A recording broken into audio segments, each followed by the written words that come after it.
Hare Krishna，好開心你嚟到同我一齊去閱讀呢部聖典博格亞塔。Om Ajnanatimidandasya Gyananjanashalakaya Chashunum Yena Tasmai Shri Gurave Namaha Vanchakalpatirubhyscha Kripa Sindhubhyacha Patitanam Bhavanebhyo Vaishnavebhyo Namo Namaha Shri Krishna Chaitanya Prabhu Nityananda Shri Advaita Gadara Shivasati Gaura Bhakta Brinda Hare Krishna Krishna Krishna Hare Hare Hare Ram Ram Rama Hare Hare。咁今日我哋就開始一個新嘅章節啦。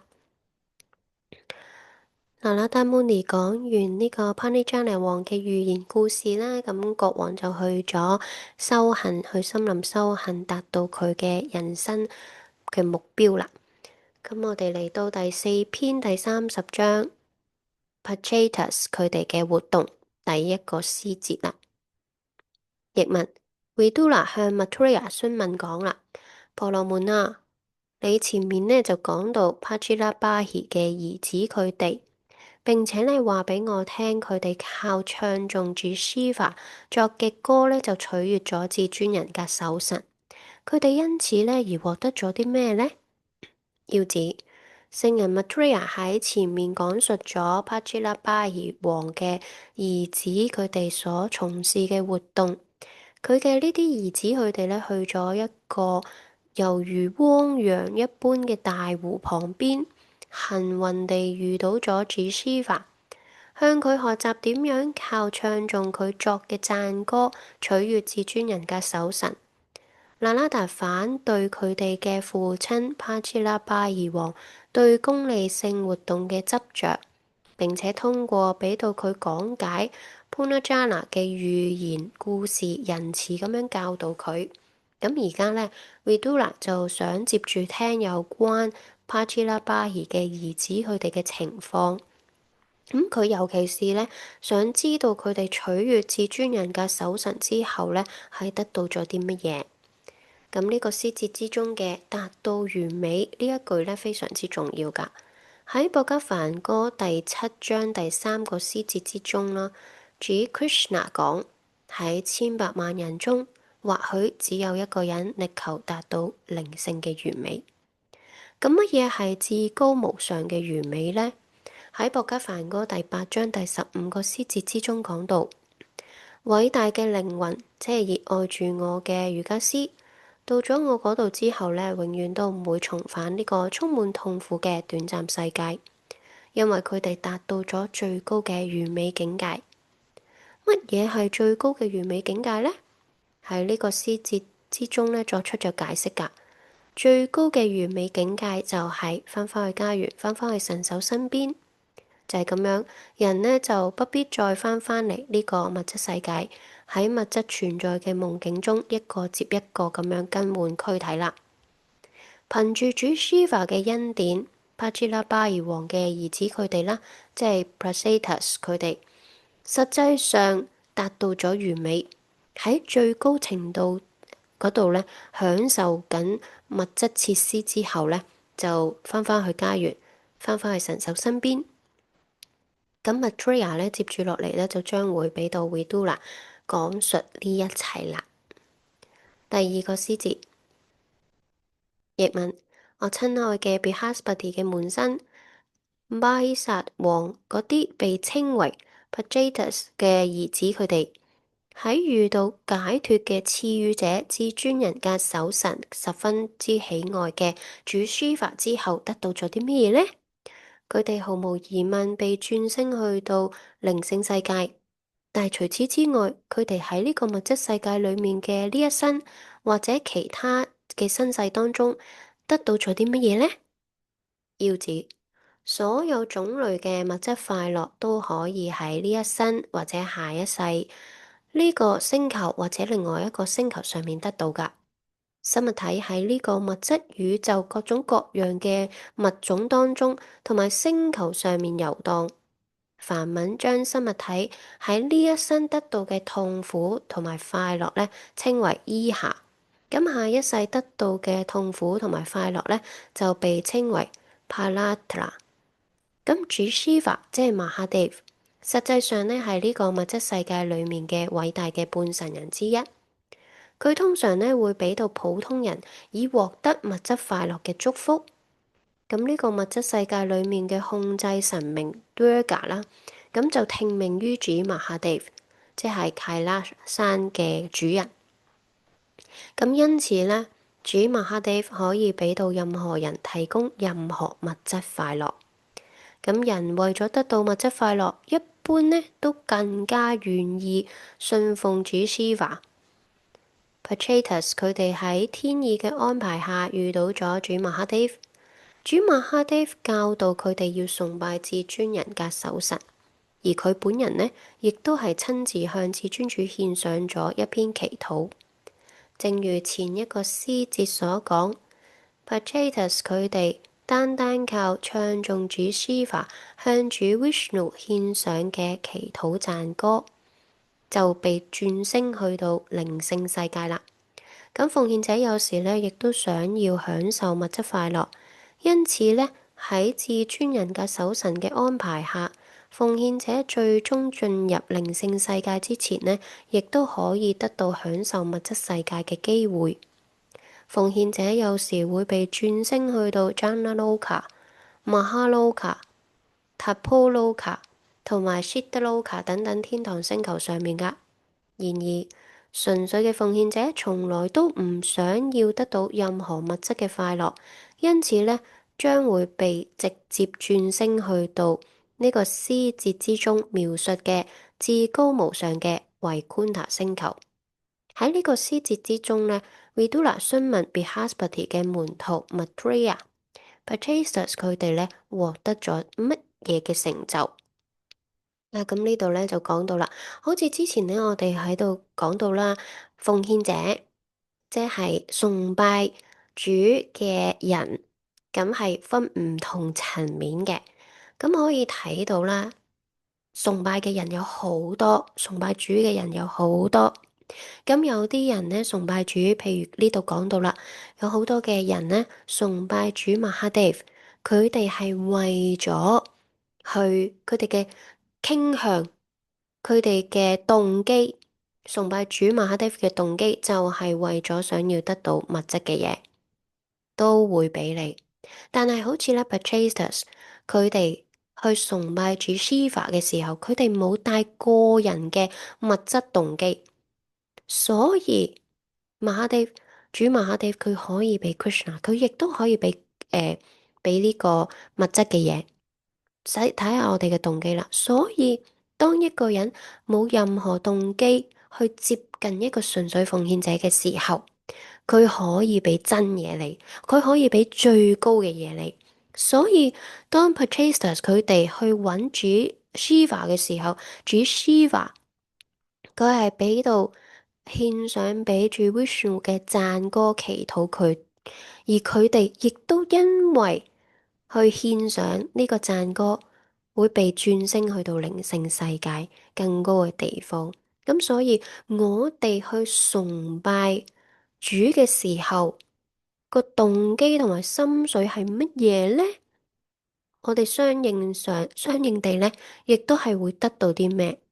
因為其實咧，亦都講到念誦 Maha Mantra 係可以得到物質嘅嘢㗎，但係你要明白到，你得到啲低級嘅嘢，咁你就即係放棄高級嘅嘢啦。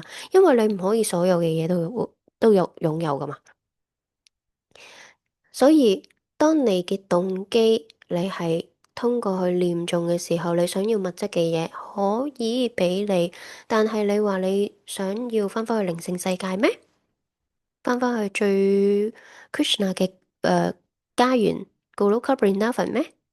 就收起咗啦。好似之前有一個詩字亦都講到啦，主會收起呢啲嘅嘢啦，因為你唔係祈求呢啲嘛，你嘅動機係唔同啊嘛。咁所以咧，呢度亦都有講到啦，有啲奉獻者講到奉獻者亦都想要享受物質快樂喎。所以話唔同層面嘅奉獻者都係崇拜神，都係叫奉獻者，但係佢哋嘅渴求去修行嘅渴求唔同嘅時候，佢哋想嘅嘢亦都唔同。但係呢度講到啦，奉獻者有時亦都想要享受物質快樂，因此至尊主係會安排㗎。佢會俾到佢進入靈性世界之前都享受呢啲物質嘅世界嘅機會。咁佢哋會去其他唔同嘅星球咧，所以就係你去咗其他嘅星球嘅時候，你享受嘅時候，咁你能夠去到靈性世界 Krishna 嘅家園嘅嗰個時間啊，或者各樣嘅嘢，咪會延長咗，或者唔唔知幾時先可以咯。咁但係講到啦，如果係純粹嘅奉獻者，係啦，最高等級嘅奉獻者，純粹嘅奉獻者，佢哋從來都唔想要任何物質嘅快樂。咁所以因此咧，就係直接咧，直接就去到最高嘅維昆塔星球啦。咁所以又係啦，我哋自己揀啦，我哋自己去做一個決定啦。究竟我而家去修行嘅時候，我而家做呢個修行，我究竟我嘅動機同埋目標係想要啲乜嘢呢？我係想通過呢個修行，讓 Krishna 俾我喺呢一世裏面享受更多啊，定係喺下一世我可以去到天堂星球可以享受更多呢？所以你橫掂都係做嘅，同樣嘅修行你都係要做嘅，但係點解要選擇去揀一啲低少少嘅嘢咧？呢個係咯，俾自己嘅一個問題，都係要做啦。點解我唔渴求我想要去更高嘅嘢咧？我唔想要任何呢物質嘅嘢，我淨係想要去 Krishna 嘅家園，我淨係想為佢服務。咁呢個就係我哋嘅誒每一日啊，其實每一刻啊，都要去問自己嘅一個問題：我究竟呢一刻我修行，我係想要啲乜嘢？我嘅動機係乜嘢？咁呢度咧嚟緊啦，通過 Vidula 嘅詢問 Maitreya 就會講到啦。當你去做呢個靈修嘅時候啦。咁會得到啲咩咧？喺呢一世會得到啲咩？下一世會得到咩咧？有啲咩成就咧？咁啊，通過 Vidula 提問，讓到我哋咧又得着啦，又得益啦。第三個詩節，譯文，偉大嘅聖人 Maitreya 講，巴吉拉巴爾王嗰啲被稱為 Pachestas 嘅兒子們呢，為執行佢哋父親嘅命令，喺海水之中從事艱巨嘅苦修，靠不斷咁樣呢念誦主 Shiva 俾嘅讚歌，取悅咗至尊人格守神 Vishnu。要指人可以直接向至尊人格守神獻上祈禱，但如果複述主 Shiva 同埋主 Brahma 等等偉大嘅奉獻者所獻上嘅祈禱內容，或者向偉大嘅人物學習，就可以好容易取悅至尊人格守神。例如啦，有時我哋念誦唱誦 Brahma Samhita 第5章第29個詩節嘅呢個 mantra 噶。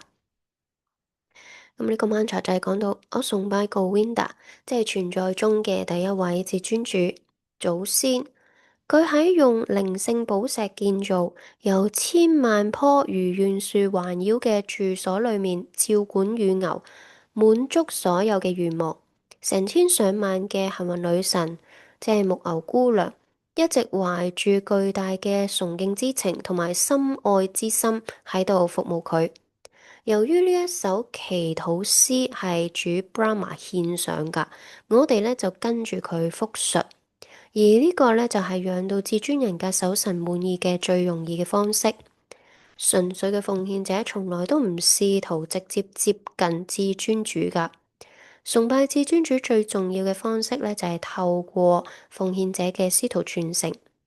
正因為係咁樣 Pachestas 佢哋咧複述主 Shiva 向至尊人格守神獻上嘅祈禱，非常成功咁樣取悅咗至尊主。咁呢個詩節之中咧，描述至尊人格守神係 Punarjana。按照 Madhvacharya 嘅講法啦，生物體之所以被稱為 Punarjana，係因為佢成為呢個物質世界裡面嘅一個居民，喺物質自然三種屬性嘅影響下，被迫生活喺呢個世界裡面。至尊人格守神創造咗呢個物質世界，亦都進入其中。Brahma Samhita 第5章第35個詩節之中講到，至尊主進入生物體嘅心中同埋原子之中，因此生物體同埋至尊主都被稱為 Punarjana。普通嘅 Punarjana 即係生物體啦，從屬於至高無上嘅 Punarjana。因此，作為下屬嘅 Punarjana 嘅責任係讓到至高無上嘅 Punarjana 滿意，呢個呢，就係奉愛服務啦。主 Rudra 即係主 Shiva 啦，係被稱為 Rudra Sampradaya 嘅另外一個 Vaishnava 傳系嘅第一位靈性導師。咁由 Shiva 作嘅讚歌呢一句咧就講明咗啦。喺主 Rudra 嘅師徒傳承當中咧 Prachetas 佢哋獲得咗靈性成就。咁所以咧，點解我哋要睇博加亞談啦？博加亞談咧係充滿住好多唔同嘅奉獻者嘅故事，而喺呢啲故事裏面咧，好多時候咧都獻上禱文，好似我哋之前咧睇呢個昆提皇后嘅禱文啦。所以當我哋睇完呢啲禱文嘅時候，重複呢啲禱文去祈求 Krishna 嘅時候咧，咁我哋就會得到Krishna 嘅恩賜啦。因為重複佢哋嘅禱文，即係等同於服務佢嘅奉獻者啦。咁咧 Krishna 會係好開心噶。所以同樣地咧，喺呢個奉愛瑜伽裏面咧，有好多師徒傳承嘅 Acharya 咧寫咗唔同嘅靈唱啦。當我哋咧去唱佢哋所作嘅歌嘅時候咧，Krishna 亦都係好開心。而呢啲所有歌咧，其實都係禱文嚟噶。啲 Acharya 去替我哋去寫呢啲歌，因為我哋咧係愚昧到咧，連點樣去祈禱，用咩詞語去祈禱咧都唔懂得噶。咁佢哋咧就好仁慈啦，幫我哋寫埋呢啲歌，我哋就係照唱，用心地唱，就已經係服務佢哋，亦都係取悅到 Krishna， 亦都係咧係通過呢啲詩歌裏面，我哋會明白到我哋處於一個咩狀態啦，我哋應該用咩心水啦，謙卑嘅心水咧去祈求，去祈禱，向主呼求。祈求佢嘅恩賜同埋幫助嘅。所以點解講到重複複述，正正確確咁樣去複述，重複佢哋嘅禱文同埋呢啲讚歌咧，係好重要啊。第4個詩節，亦都係俾到能量我哋，俾到好多好多嘅嘢我哋噶喺裏面當中。譯文。Prachetas 佢哋喺結束咗10000年嘅艱辛苦修嘅時候，至尊人格守神為咗獎勵佢哋，以佢令人賞心悅目嘅形象出現喺佢哋嘅面前。呢個正正符合 Prachetas 佢哋嘅意願，補償咗佢哋為苦修付出嘅辛勞。要指從事10000年嘅苦修，睇起嚟並非係輕鬆愉快嘅努力。儘管係咁樣，奉獻者即係真誠誠懇嘅靈修嘅人啦，仍然會為得到至尊人格守神嘅恩寵而從事呢一類苦修。喺嗰陣時，人嘅壽命都好長噶，因此咧，人可以從事好幾千年艱巨嘅苦修。咁講到啦，喺 Ramayana 嘅作者 Valmiki 係花咗60000年嘅時間從事冥想嘅苦修。至尊人格守神欣賞 Prachetas 佢哋從事苦修嘅做法，最終呢就以令人賞心悅目嘅形象出現喺佢哋面前。呢個呢就令到佢哋感到呢心滿意足，忘記咗從事苦修嘅時候嘅艱辛。喺呢個物質世界裏面，人艱苦努力後獲得成功，就會感到好高興。同樣，奉獻者一旦同至尊人格守神接觸上，就會忘記所有嘅辛勞同埋苦行。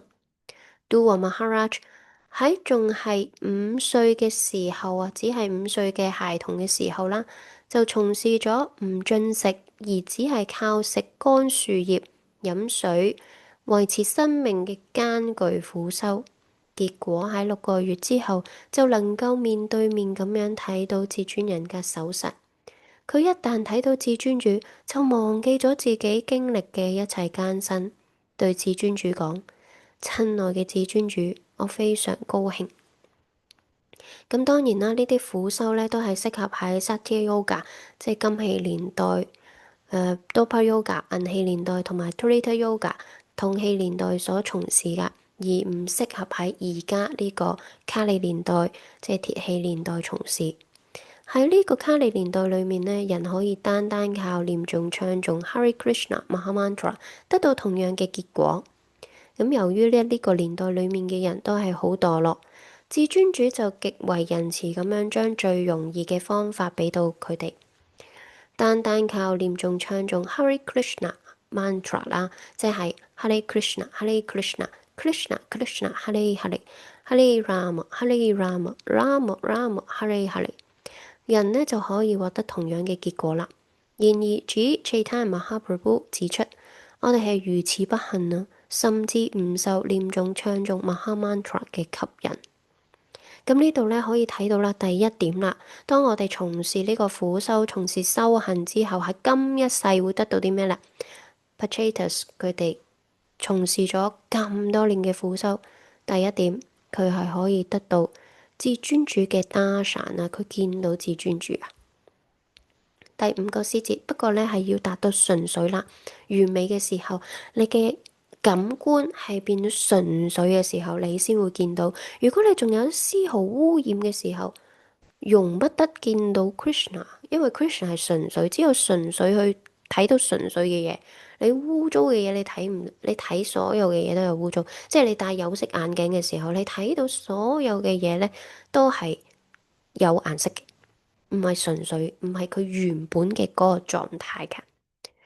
第5個師節，譯文，企喺 Garuda 肩膊上面出現嘅人格守神，睇似停留喺 Mura 山上面嘅一對雲。人格守神嘅超然身軀上面包裹住引人注目嘅黃色衣衫，頸部用名叫 Hastipapa Kaustubh 嘅寶石作為裝飾。咁至尊主身體咧放射嘅光芒驅散咗宇宙之中嘅一切黑暗㗎。要旨，正如永恆嘅坐聽係經中篇第22章第31個師節之中講到啦。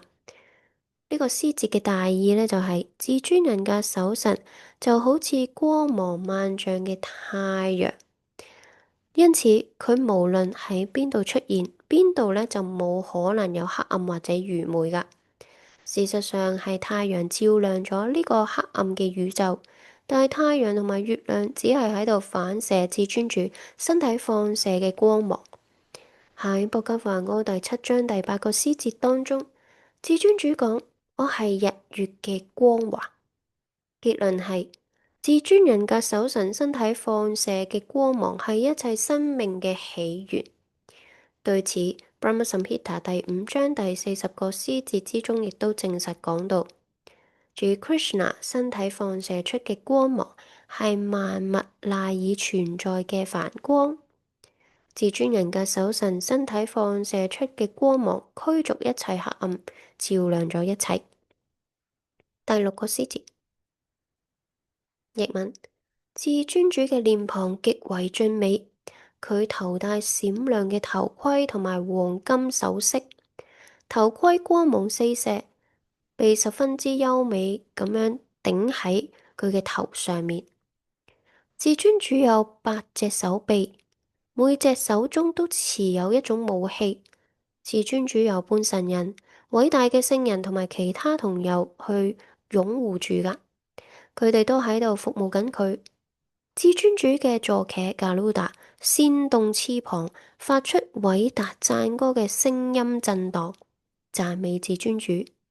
格魯達就好似係 Kira 星球上面嘅居民。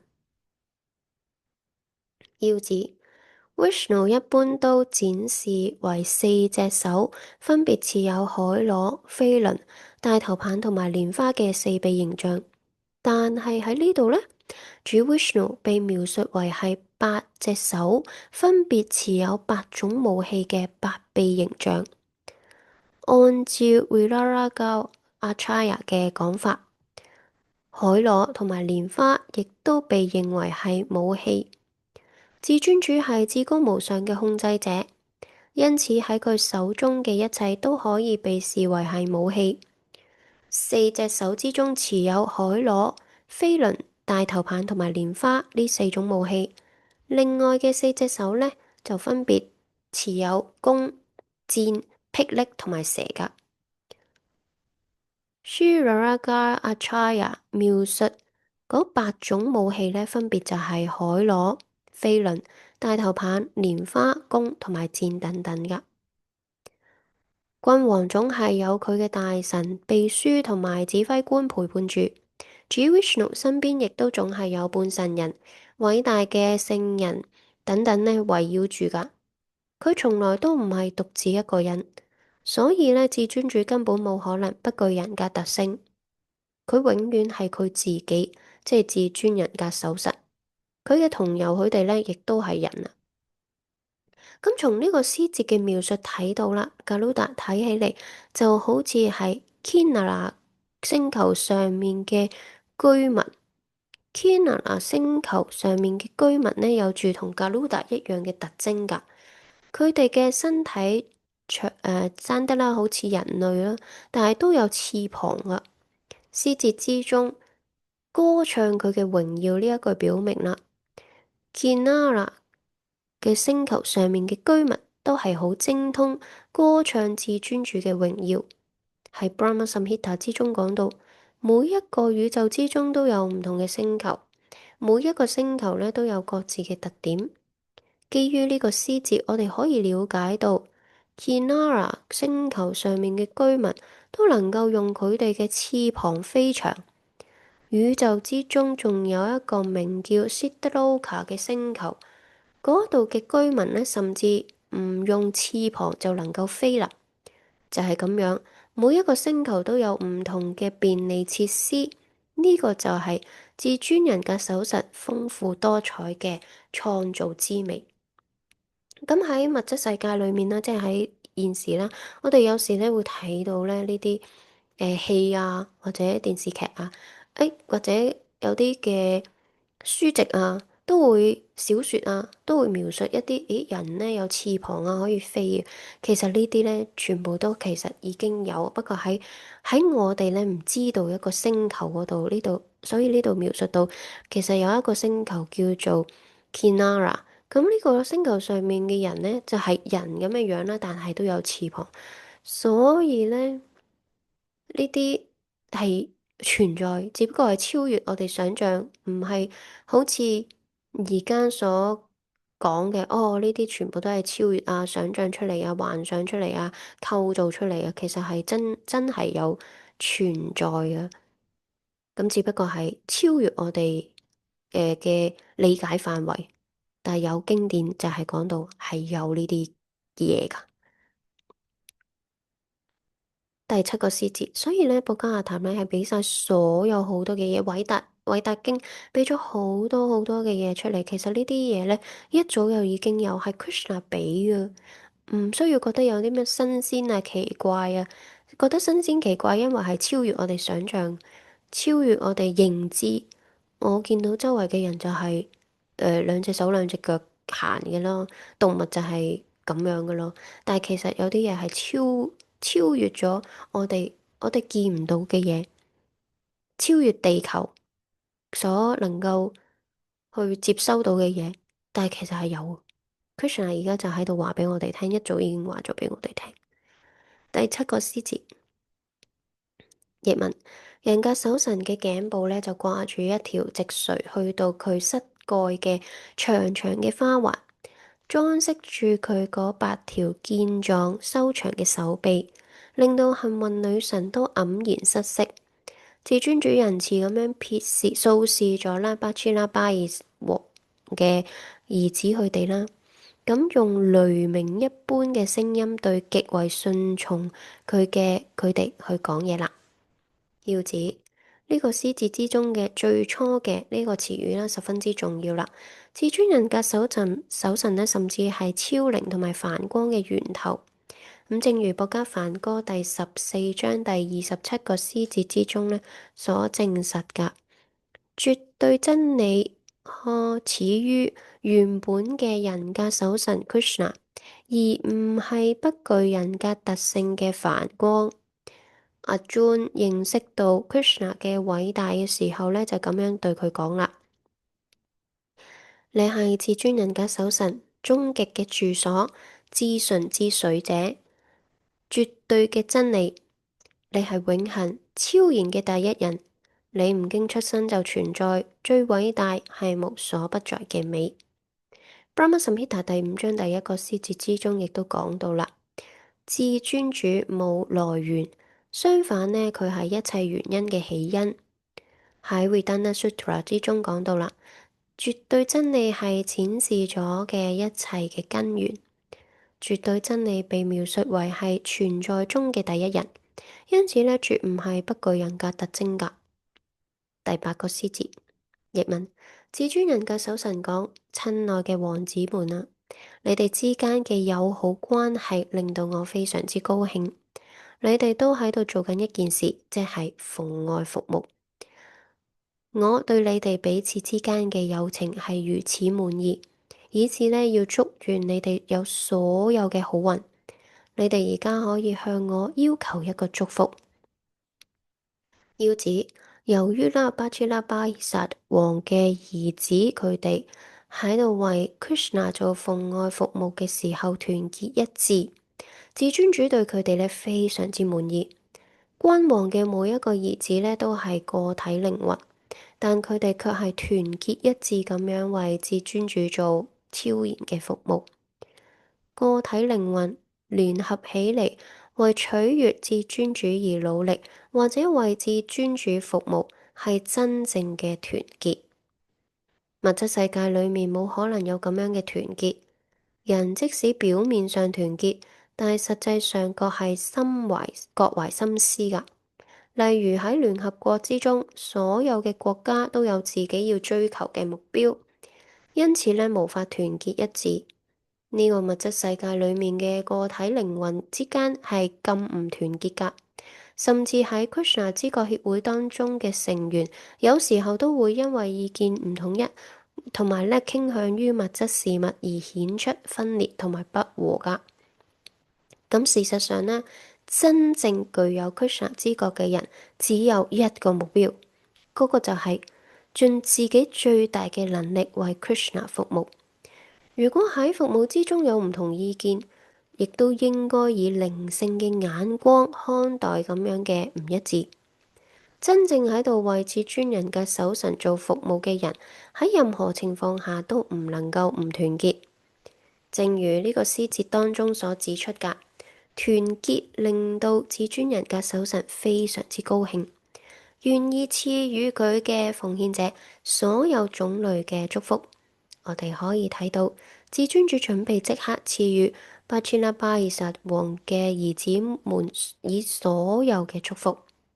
咁所以呢度啦，阿兒子們佢哋咧就講到一個俾到我哋一個好好嘅教導。我哋咧必須要去團結一致咧去做呢個奉愛服務㗎。所以亦都喺呢一點上面咧會睇到啦，咩奉獻者處於係一個咩層面。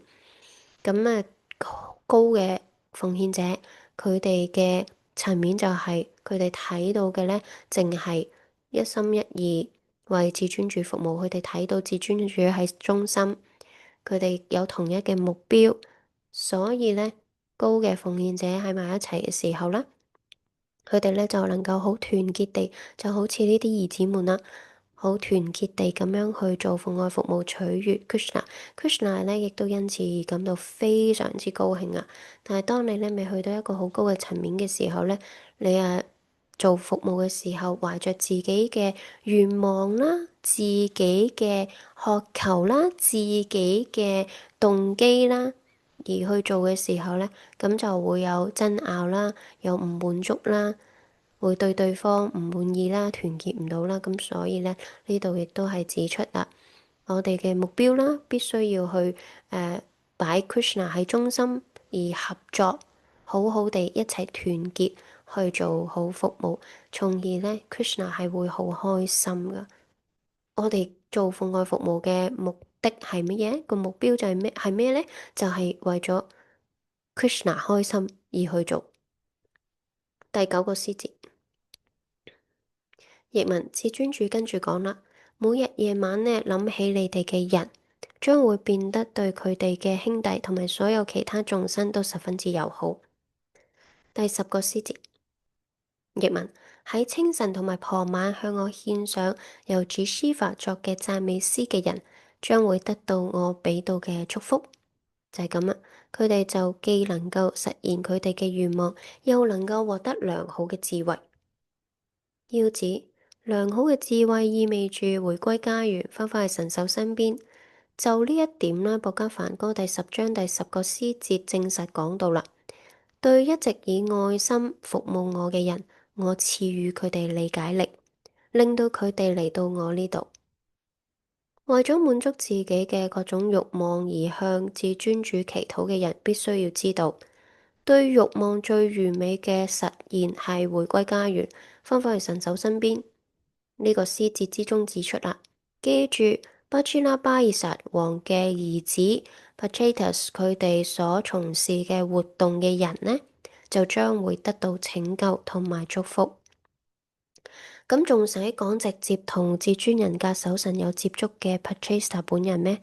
呢個呢，就係師徒成傳嘅作用嘅方式啦。我哋只要跟隨前輩靈性導師佢哋，就能夠得到我哋嘅前輩所得到嘅同樣嘅利益。按照阿 John 嘅決定去做嘅人呢，應該被視為係從至尊人格守神嗰度直接聽到咗博家梵歌。直接聆聽至尊主講述博家梵歌，同跟隨以前直接聆聽至尊主講博家梵歌嘅阿 John 嘅咁樣嘅人物呢，係冇區別㗎。愚蠢嘅人有時爭辯呢，就講啦，Krishna 而家唔喺度，所以呢人呢就無法從佢嗰度呢得到直接嘅指示。咁呢種愚蠢嘅人唔知道，只要接受至尊主講述嘅博家梵歌原本嘅意思，咁樣就係直接聆聽博家梵歌，同埋咧閱讀佢咧係根本咧就冇區別㗎。咁然而啦，人如果想要靠自己唔完整嘅理解、唔完整嘅解釋去理解博家梵歌，咁樣無論按世俗嘅判斷係幾咁了不起嘅大學者，佢都係無法了解博家梵歌嘅奧秘㗎。所以咧，要真正理解博家梵歌咧，係要跟隨已經理解博家梵歌嘅純粹奉獻者。咁呢啲純粹奉獻者就係從 Krishna 啦一路落嚟啦，一個接一個傳俾一個啦，真正嘅師徒傳係嘅出嚟嘅奉獻者去聽佢哋去講，咁啊同讀咧係就冇分別啦，而且仲更加好添。好似之前咁講啦，你有一個活生生嘅純粹奉獻者喺度同你講博家梵歌喎，你有咩唔明，你直接可以就問佢有咩嘢就可以提出，而且你聽純粹奉獻者嘅講課係即刻會有呢個淨化嘅作用咧，俾自己睇咧係更加快嘅，因為你係服務緊主最鍾意嘅純粹奉獻者啊，佢最鍾愛。最喜愛就係人去服務佢嘅奉獻者啦，所以你好誠懇地、好充滿愛咁樣去參加呢啲聯誼，即係聽純粹奉獻者去講課，好留心聽佢講課，好誠懇嘅去聽佢講課，有唔問有唔明嘅時候，好謙卑嘅心水，好順從嘅心水去問佢嘅時候，呢個純粹奉獻者係好開心。純粹奉獻者開心，即係 Krishna 開心，Krishna 開心，咁你又好開心。你會得到好多嘅恩賜，你會得到好多喜樂，同埋得到咧好多嘅知識，即係頭先嗰個詩節所講嘅 Krishna 會賜予你理解力。第11個詩節，譯文：由於你哋咧懷住喜悅嘅心情，將你哋父親嘅命令記喺心上面，而且咧忠貞不渝咁樣執行嗰啲命令，你哋高尚嘅品質將會傳遍世界。要指生物體呢，因為係至尊人格守神不可缺少嘅一部分，所以具有微小嘅獨立性。缺乏智慧嘅人有時會問：既然每一個人都受至尊人格守神嘅控制，點解有啲人會被放置於喺痛苦嘅境地？生物體因為有微小嘅獨立性，所以既可以服從，亦都可以拒絕至尊主嘅命令。服從至尊主嘅命令，佢就變得快樂；唔服從至尊主嘅命令，佢就唔快樂。因此，快樂同唔快樂都係生物體自己引起㗎。咁至尊主呢，就係冇將呢一切強加喺邊一個人嘅身上。咁至尊主之所以讚揚 Pachethus 佢哋啦，係因為佢哋都係忠實咁樣服從佢哋父親嘅命令。為此，至尊主祝福 Pachilabhai 王嘅兒子們。咁喺嗰陣時呢，兒子父親除咗有呢一個關係嘅之外呢，仲有佢哋會係視父親係自己嘅靈性導師，係佢哋嘅老師。咁所以呢，佢哋兒子們去服從父親嘅命令，就等同於一個門徒去服從呢一個咕嚕嘅命令，而佢哋係啦，所以咁樣跟隨佢父親嘅命令去到做呢啲咁嘅苦行，Krishna 又係好開心啦。第12個詩節，譯文：你哋將會有一個優秀嘅兒子，佢絕唔會比主 Brahma 差，佢必定呢聞名全宇宙，佢嘅子孫後代將會遍佈3個世界。要指正如下一個詩節所解釋㗎，Pachethus 佢哋將會娶咗大聖人 Kandu 嘅女兒為妻。佢哋呢被建議俾個仔呢取名為 Vishuddha。咁呢個呢兒子因為自身嘅美好品質，將會俾到佢嘅父母爭光㗎。事實上，佢將會比主 Brahma 更傑出。偉大嘅政治家 Chanaka 就講到啦，花園之中或者森林裏面，如果有一棵好樹，嗰棵樹嘅鮮花就會讓到佢哋嘅芳香彌漫喺整個森林之中。同樣道理，屋企裏面呢，只要有一個優秀嘅兒子，就能夠令到整個家庭聞名全世界。Krishna 顯現喺 Yadu 王朝。整個王朝呢，因此而享譽全世界㗎。第13個詩節，譯文：Pachilabhai 王嘅兒子啊，天堂社交女郎Pamloka 將呢 Kandu 嗰個長住蓮花眼嘅女兒留畀咗森林樹木照管之後，自己呢就返去天堂星球。呢個女孩呢係天堂社交女郎 Pamloka 同埋呢個 Kandu 結合後生嘅。要指每當有優秀嘅聖人為得到物質力量而從事艱巨嘅苦修嘅時候，天帝 Indra 就會變得非常之妒忌。所有嘅半神人都各自負責管理唔同嘅宇宙事務，咁佢哋因為從事虔誠活動而變得非常之有資格，儘管都係普通嘅生物體，但係卻能夠咧企喺管理嘅崗位上面㗎。當 Brahma 天帝 Indra、月亮神 Chandra 同埋水神 Varuna 呢個物質世界嘅本性使然，天帝 Indra 啦，咁一旦呢有咗大聖人從事艱巨嘅苦修，佢就會心中焦慮不安啦。整個物質世界充滿咗咁樣嘅嫉妒、妒忌，以致呢每個人都驚自己嘅鄰居，每一個商人呢都驚自己嘅商業夥伴。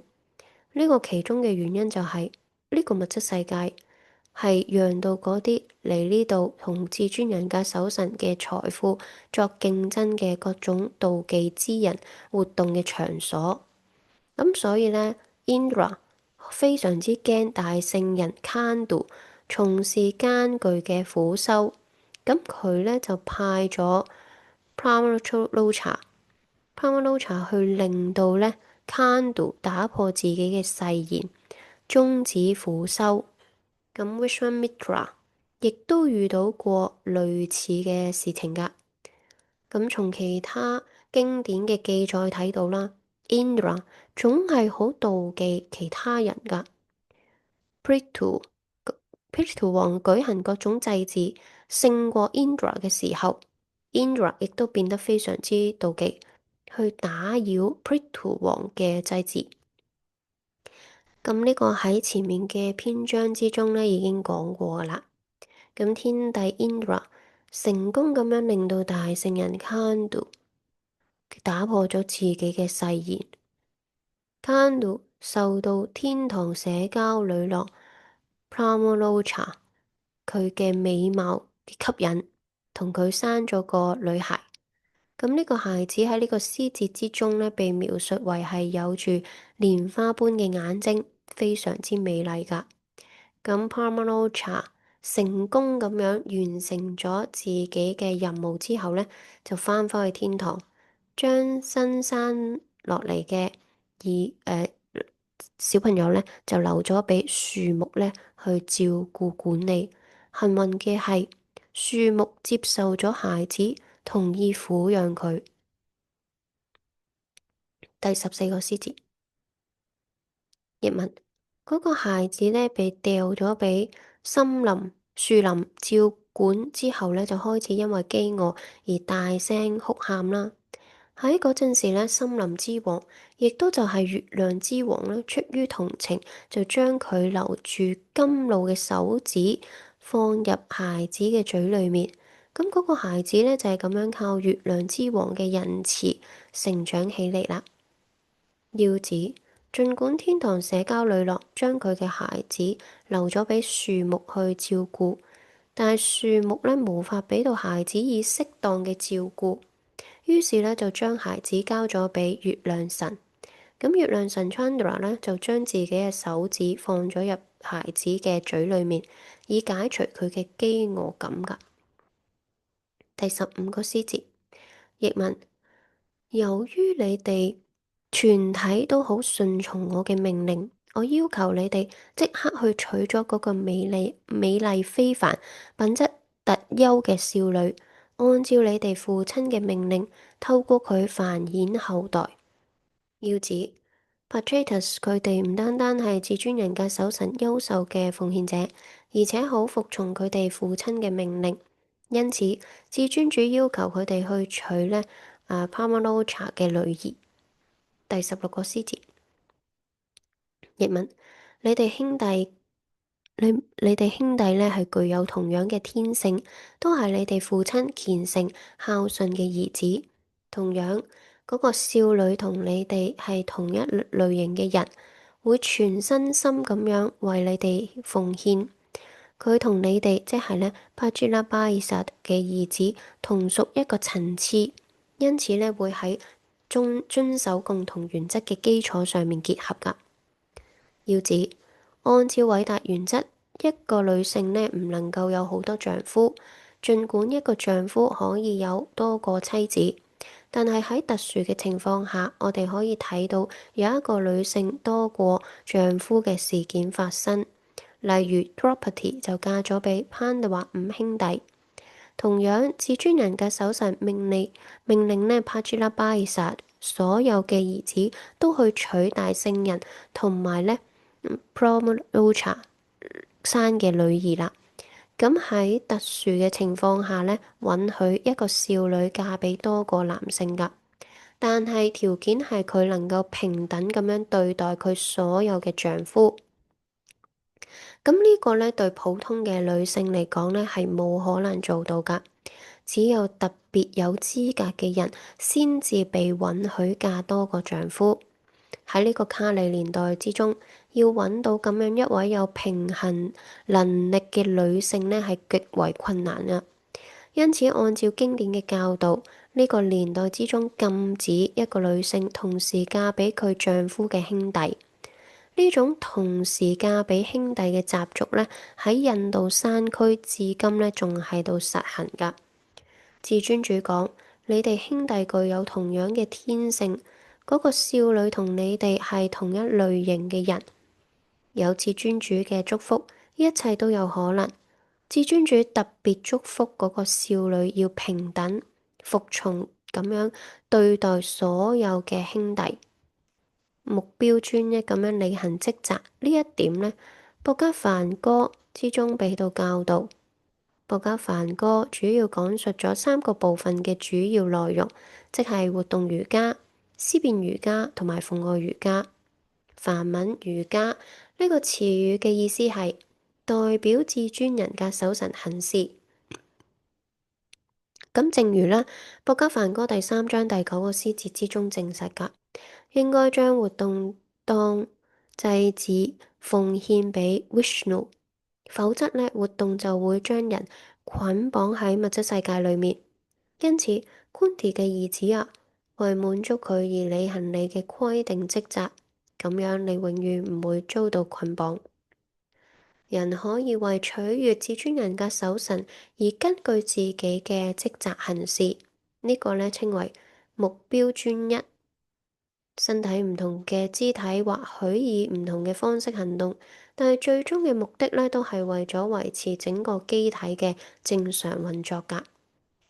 同樣，我哋如果為令到至尊人格守神滿意而工作，就會發現我哋令到一切都滿意啦。Pachestas 佢哋嘅唯一目標就係令到至尊主滿意。我哋應該呢，以佢哋為榜樣，呢個稱為目標專一。博家梵歌第18章第66個詩節之中講到啦，拋棄一切種類嘅宗教，只係向我歸依。呢個係 Sri Krishna 俾到我哋嘅忠告。我哋唯一嘅目標應該係為令到至尊主滿意而懷住 Krishna 知覺做事。呢個就係同一性，即係目標專一啦。第17個詩節，譯文。至尊主接住祝福全體 Pachesas 講：我親愛嘅王子，靠我嘅仁慈，你哋不但能夠享受呢個世界裏面所有嘅設施，而且能夠享受天堂世界。事實上，你哋可以充滿活力，毫無障礙咁樣享受呢一切，達到100萬天堂年咁耐。要指至尊人格守神話俾 Pachesas 嘅壽命係按高等星球嘅測量法計算㗎。我哋地球嘅6個月等於高等星系嘅12個小時，然後再按30日等於1個月，12個月等於1年嘅算法計算。咁樣按照高等星系嘅時間計算，Pachesas 被允許享受各種物質設施長達100萬年咁耐。儘管呢個壽命極長，但係至尊主賜予 Pachesas 佢哋身體充滿活力嘅祝福。喺物質世界裏面，人要想活得好耐，就必須要忍受年老、體弱等等好多痛苦嘅困境。然而，至尊主卻係讓到 Pachesas 佢哋充滿活力咁樣享受物質設施。佢之所以俾佢哋呢一個特殊嘅便利條件，係為咗讓到佢哋能夠繼續做奉愛服務。對此呢下面呢個詩節將會俾到解釋㗎。第18個詩節，譯文，喺嗰個之後，你哋靠為我做純粹嘅奉愛服務，去除一切物質污染。嗰陣時，由於絲毫唔再留戀所謂嘅天堂星球同埋地獄星球裡面嘅物質享樂，你哋將會翻返去家園，翻返去神獸身邊。要指憑住至尊主嘅恩典 Purchased 佢哋得到特殊嘅能力，令到佢哋即使能夠活80000年，享受物質設施，但卻係唔偏離為至尊主做超然愛心服務嘅正途。Purchased 佢哋喺咁樣全心全意做奉愛服務嘅情況下，將徹底去除物質性嘅執着同埋依附。物質嘅執着同埋依附嘅力量非常之強大。物質主義者嘅一生都喺度忙住擴大領地、賺錢、交朋友、追求社會地位、友誼、愛等等。唔單單係咁。佢仲想喺呢個軀體完結之後享受天堂嘅快樂。然而，做奉愛服務嘅人變得唔再執着任何物質嘅享樂同埋痛苦。喺物質世界裏面，升上高等星系嘅生物體會享受到所有嘅物質便利設施，而被降到去低等星系嘅生物體就會生活喺可憎惡嘅環境當中。由於奉獻者，佢哋將超越呢一切。博家梵歌第14章第26個詩節咁樣講到：喺任何情況下都全心全意咁樣做奉愛服務，就能夠即刻超越物質自然3種屬性，達到凡嘅層面。奉獻者總係處於喺凡嘅層面上面，同物質嘅快樂或者痛苦毫無關係。人一旦堅定不移咁樣做奉愛服務，去除一切物質執着同埋物質自然屬性嘅污染，就變得有資格回歸家園，翻返去神獸身邊。儘管 Purchased 佢哋得到特殊嘅祝福，可以享受物質便利設施達到80000年咁耐，但佢哋並唔依附呢啲嘢。因此，佢哋結束佢哋嘅物質享樂嘅時候，將會被提升去到靈性世界，翻返去神獸身邊。你哋嘅內心將會免於物質污染。呢一句呢，尤其重要㗎，因為佢講明奉愛服務可以令到人去除物質自然3種屬性嘅污染。人只要仲受物質自然3種屬性嘅影響，就無法翻返去到神獸身邊。經典之中清楚咁樣解釋講到，物質世界裏面所有嘅星球，上至 Brahmaloka， 下至地獄星球，都唔適合奉獻者生活。聖典博加亞談第10篇第14章第58個詩節之中講到，物質世界係一個每走一步都有危險嘅地方，而每行一步都有危險嘅地方，毫無疑問唔係讓到人感到安逸嘅地方。為此，至尊主喺博家梵歌第8章第16個詩節講到，喺物質世界之中，從最高等嘅星球到最低等嘅星球，都係有生死輪迴嘅痛苦之地。但係昆蒂嘅兒子啊，到達我住所嘅人永遠唔再投生。所以講，即使升上物質宇宙最高等嘅星球 Brahmaloka， 亦都冇利益可言。然而，人如果想方設法升上去至尊主嘅住所，就永遠唔再翻返嚟呢個物質世界啦。第19個詩節，譯文，喺從事奉愛服務呢一種吉祥活動嘅人係毫無疑係了解㗎。喺從事奉愛服務呢一種吉祥活動嘅人，毫無疑問了解到一切活動嘅最高享受者或者受益者係至尊人格守神。因此呢，當佢做事嘅時候，佢將結果獻俾至尊人格守神，而且呢，以總係談論、聆聽至尊主話題嘅方式度過佢生命中嘅時光。咁樣嘅人，即使過家庭生活，亦都唔會受到佢活動結果嘅影響。腰子住喺屋企裏面嘅人呢，通常都變得過於執着功利性活動。換句話講，佢試圖享受佢活動嘅結果。然而，奉獻者知道 Krishna 係至尊、至高無上嘅享樂者，至尊嘅擁有者。博家梵歌第5章第29節講到㗎。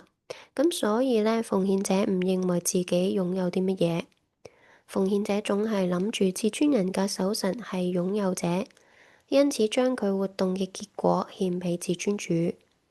咁樣喺物質世界裏面過家居生活嘅人，永遠唔會受到物質世界污染嘅影響。對此，博家梵歌第3章第9節講到啦，應該將活動當祭祀奉獻俾 Vishnu， 否則活動就會將人捆綁喺物質世界裏面。因此，昆提嘅兒子啊，為滿足佢而履行你嘅規定職責，咁樣你永遠唔會遭到捆綁。試圖享受自己嘅活動結果，就會被結果所束縛。然而，將結果或者收益獻俾至尊人格守神，就唔會被結果所糾纏。呢個就係成功嘅秘訣啦。人一般為咗避免功利性活動嘅反作用而出家做 sannyas 托缽僧。咁但係呢，人如果將活動嘅結果獻俾至尊人格守神，而唔係想要自己享受，咁毫無疑問呢，就係會保持解脫嘅狀態啦。對此喺 Bhakti-rasamrita Sindhu 之中 Srila Rupa Goswami 證實講到，人如果用自己嘅生命、錢財、話語同埋智慧等等所有嘅一切為至尊主服務，就將會喺任何情況下都永遠係解脫㗎。咁樣嘅人呢，就被稱為喺呢一生就解脫咗嘅人。Jivamukta 嗰啲冇 Krishna 知覺、整日忙於物質活動嘅人，只會被越嚟越緊咁樣捆綁喺物質束縛之中，被迫享受或者承受一切活動嘅作用同埋反作用。呢一場 Krishna 知覺運動，令到人總係忙於為 Krishna 服務，所以呢係俾到人類嘅最大嘅恩惠。奉獻者想念 Krishna， 為 Krishna 做事，為 Krishna 而食，為 Krishna 而分，為 Krishna 工作，就係咁樣，將一切都用於為 Krishna 服務，畢生滿懷 Krishna 知覺，令到人免受物質污染。正如 Srila Bhaktisiddhanta Saraswati Goswami Maharaj 所講，如果人精通點樣將一切同為至尊主服務結合起嚟，咁樣所謂嘅出家托缽僧，咁樣呢，所謂嘅出家做托缽僧就係犯咗個大錯。人應該學習點樣將一切用於為至尊主服務，因為一切都同 Krishna 有關，嗰個先至係人生嘅真正目標同埋成功嘅秘訣。所以做唔做呢個托缽僧係一個外在嘅嘢，個重點係將一切都同 Krishna 連結起嚟。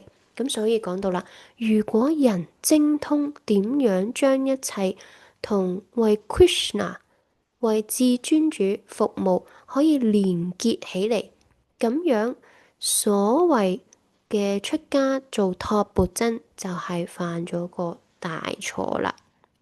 因為如果你能夠將佢結合起嚟，你唔會淨係你唔會有一個想法就係我一定要做托缽僧先至係可以同 Krishna 嘅服務連結起嚟，先至係最高最好。唔會啊，因為你處於係咩嘅層面、咩階段，你都可以同 Krishna 連結起嚟咧，先係一個最重點啊。咁所以人應該學習點樣將一切用於為至尊主服務，因為一切都係同 Krishna 有關，嗰個先至係人生嘅真正目的同埋成功嘅秘訣啊！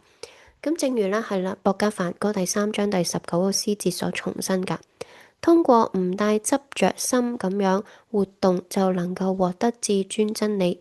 因此呢，應該出於義務而活動，唔好執着於活動嘅結果。薄伽梵歌第3章特別分析咗為感官享樂而從事嘅物質活動，以及呢為滿足至尊主而從事嘅活動。結論係佢哋兩者呢係唔一樣㗎。為感官享樂而從事物質活動係遭到捆綁嘅原因，而為令到 Krishna 滿意而從事嘅同一個活動，卻係令到人解脫嘅原因。點解同樣嘅活動既可以令到人遭捆綁，又可以令到人獲得解脫嘅呢？解釋係咁樣噶啦，食太多嘅濃縮牛奶同埋甜奶飯等等奶製品會導致消化不良，但係另外一種奶製品，亦都就係酸奶，即係 yogurt 啦，加黑胡椒同埋鹽，卻係可以即刻解除消化不良或者腹瀉等等疾病。換句話講，一種奶製品可以治療消化不良同埋腹瀉，另外一種奶製品卻係可以導致呢啲疾病。人因為至尊人格守神嘅特殊恩賜，而被置於喺物質富裕嘅境況當中嘅時候呢，唔應該認為嗰種富裕嘅狀態係導致捆綁嘅原因。成熟嘅奉獻者被賜予物質財富嘅時候，唔會產生反感嘅情緒，因為佢知道點樣用呢啲物質財富為至尊主做服務。咁世界歷史上有好多咁樣嘅例子啦 Prithu Maharaj 啦、Prahlad Maharaj、Janak、Dua、Vishwaswata Muni 同埋呢個 Maharaj Iswagu 噶。咁佢哋呢都係呢方面嘅典範。所有呢啲人物都係偉大嘅君王，得到至尊人格守神嘅特殊優待。奉獻者如果唔成熟，至尊主就會攞走佢嘅一切財富。至尊人格守神講明咁樣嘅一條原則㗎，即係我向我嘅奉獻者展示嘅第一個仁慈就係攞走佢所有嘅物質財富。至尊主攞走不利於做奉愛服務嘅物質財富，為做奉愛服務成熟嘅奉獻者提供所有嘅物質便利條件。所以 Krishna 呢會按照每個奉獻者嘅程度啦、成熟度呢，去向佢展示恩慈㗎。咁其中一個恩慈就係會喺一啲奉獻者身上就係攞走佢啲財富。另外一方面，佢亦都會俾到呢啲財富咧，俾到某啲嘅奉獻者。所以我哋唔知道，我哋淨係喺外在見到，哇，點解Krishna 會俾咁多錢佢㗎？哦，點解呢個奉獻者 Krishna 會攞走佢嘅錢㗎？因為我哋唔知道究竟每一個奉獻者係邊個層面，但係 Krishna 知道。Krishna 作為超靈喺每個嘅靈魂嘅旁邊啦。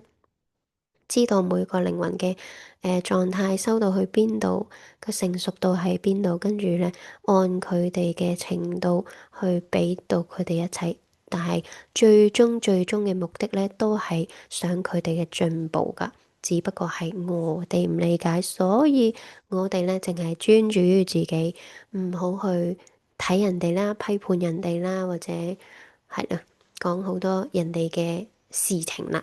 總係專注自己，好好去靈修，希望終有一日好快地能夠呢返返去 Krishna 身邊為佢服務㗎。